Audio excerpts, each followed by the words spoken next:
श्री राम समर्थ। दिसंबर 18। चिंता करनी ही हो तो नाम की करो।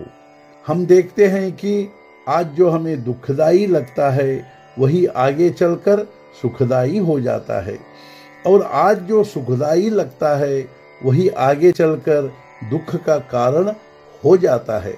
तुम्हें जो सुख दुख आता है वह भगवान से ही आता है, तो दुख का कारण ही क्या है? जब तक हमें पराये का दिया दुख भगवान ने ही दिया है ऐसा नहीं लगता, तब तक हम भगवान के नहीं हुए। हमारा आधार जब छूट जाता है तब हम भगवान के नहीं हुए। हमारा आधार जब छूट जाता है तब हम घबराते हैं। अतः जो होता है वह राम की इच्छा से होता है, ऐसा समझे। संकट भगवान लाता है तो उन्हें सहने की शक्ति भी वही देता है। हम समर्थ के होकर ऐसे क्यों डरे? जो समर्थ के हो गए हैं उन्हें परिस्थिति से डगमगाना नहीं चाहिए। प्रत्यक्ष संकट से यदि मुकाबला करके निवारण किया जा सकता है तो भय का क्या कारण? मूल में जो भय नहीं है वह तुम अपने मन से उत्पन्न करते हो। इसे क्या कहा जाए? खेल की गोटी मर जाती है तो कोई उसका सुख दुख क्या मानता है? व्यवहार में भी हम वैसा ही बरते। सुख से फिदा मत हो जाओ और दुख से अस्वस्थ मत हो जाओ। ऐसी स्थिति के लिए हमारा मन शांत रहना जरूरी होता है। जब तक मैं करता हूँ ऐसी भावना होती है तब तक सुख दुख के झोंके मन को सहने पड़ते हैं। अतः कर्तापन का भाव राम को सौंप दे और देह से कर्तव्य में रहकर मन शांत रखे।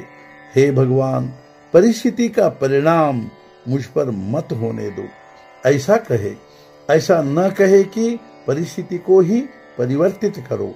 जैसे कोई जहर खून में भिद गया हो, वैसे चिंता हमारे शरीर में भिद गई है। उसे ऊपर से दवा लगाने पर कुछ परिणाम नहीं होता। उसके लिए भगवान के अनुसंधान का इंजेक्शन ही चाहिए। जो दुर्गुण भगवान का विस्मरण कराने का कारण बनते हैं उन सब का संग्रह चिंता है। चिंता एक बड़ा भारी रोग है। पेट में रोग बढ़ जाता है और यदि उसी से पेट भर जाता है तो रोगी के पेट में अन्न नहीं जाता। वैसे ही जिसे बहुत चिंता होती है उसके हृदय में आनंद जा ही नहीं सकता। आखिर इस चिंता के माँ बाप कौन हैं? देह बुद्धि के कारण हमें चिंता होती है। देह बुद्धि यानी वासना। वासना और अहंकार इस चिंता के माँ बाप है। तो जब ऐसे अजीब स्वभाव के माँ बाप हो तो संतान ऐसी विचित्र होगी ही। भगवान का स्मरण करते रहने से माता और बेटी की मृत्यु साथ साथ होती है। वासना और चिंता दोनों एक साथ मरती है। सच पूछो तो एक ही प्रकार की स्थिति सदा नहीं रहती। इसलिए हमें डर लगता है जिससे चिंता निर्माण होती है। चिंता जितना हमें मारती है नाम उतना ही हमें तारता है। फिर भी हम चिंता को पकड़े रखते हैं तो इसे क्या कहे? ऐसा समझे कि हमारा जितना समय चिंता में जाता है उतना हमारा समय व्यर्थ गया। चिंता करनी ही हो तो अनुसंधान कैसे टिकेगा इसकी करो। आज का मुख्य विचार, नाम की चिंता करो, फिर चिंता करने की बारी ही नहीं आएगी। सद्गुरुनाथ महाराज की जय। जय जय रघुवीर समर्थ।